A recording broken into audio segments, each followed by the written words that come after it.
Time continues to tick as Bugatti engineers race to wrap up the development work on their first new machine in over a decade. Now it's time to step it up a notch and run the entire vehicle on a chassis dyno.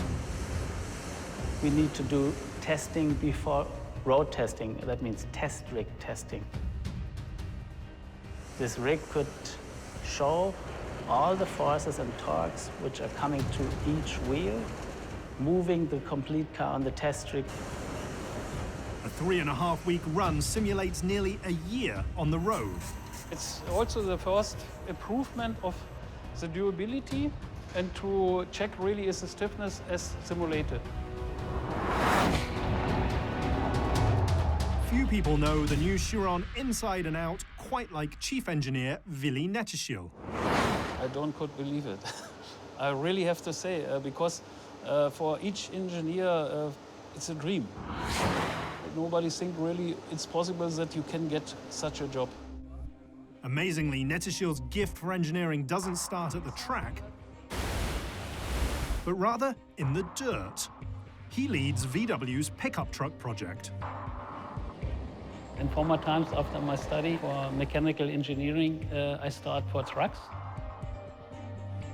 Netteschil and his team take prototypes for their first major public voyage across the Alps. It looks like fun, but is in fact a valuable tool for defining how far the project has come and how far it still has to go.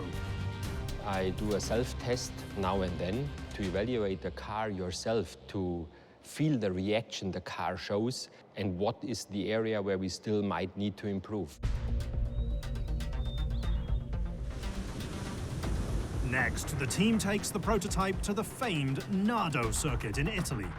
Built in 1975, the course offers a unique 12.5-kilometer banked circle that's so large you can see it from space.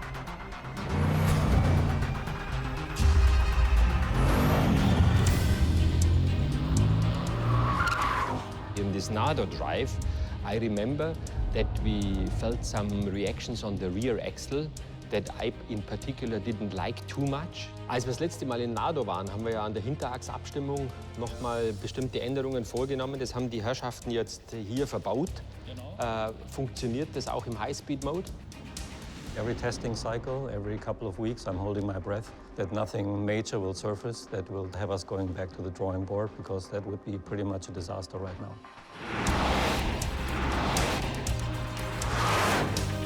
Preventing disasters doesn't just happen on a track. While some prototypes are built to be run hard, others are manufactured to ensure perfection. Welcome to IndyCar, a master at high-quality artisanal small batch production.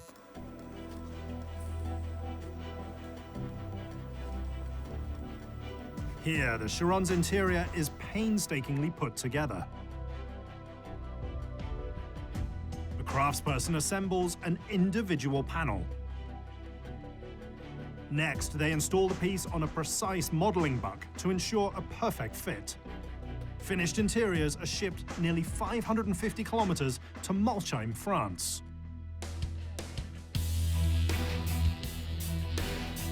There are just a few weeks left, and the Bugatti atelier is in full swing, building the final prototypes.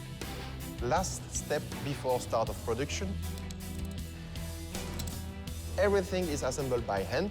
You have no robots in the atelier, only people. We are assembling the car in a box, like in a Formula One.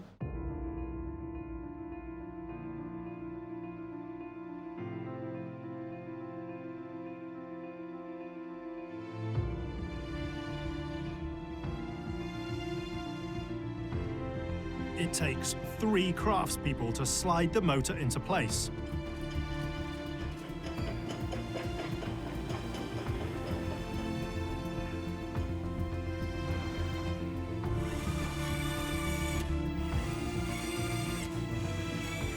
And just 14 bolts connect the rear chassis to the occupant cell. When you produce a car who have a speed limit over 400 kilometers, every single process is critical. After 1 week, a new machine is ready for its first run on a road. A rolling road. We are making here all the road tests to make the running in of the brakes, for example. Next, they install the curved sides, which are the largest carbon fiber body panels in the automotive world. Then the doors go on. Front quarter panels. And rear engine cover. The level of detail is nearly unmatched. Once the exterior is in place, they're ready to fit the handcrafted interior elements. When you're building a €2.4 million machine, authenticity is the key.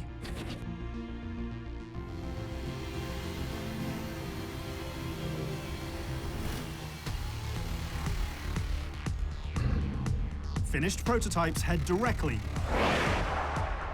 to one of the most unusual testing facilities in the world. And the only place on Earth where the team can push the edge with the high-performance envelope.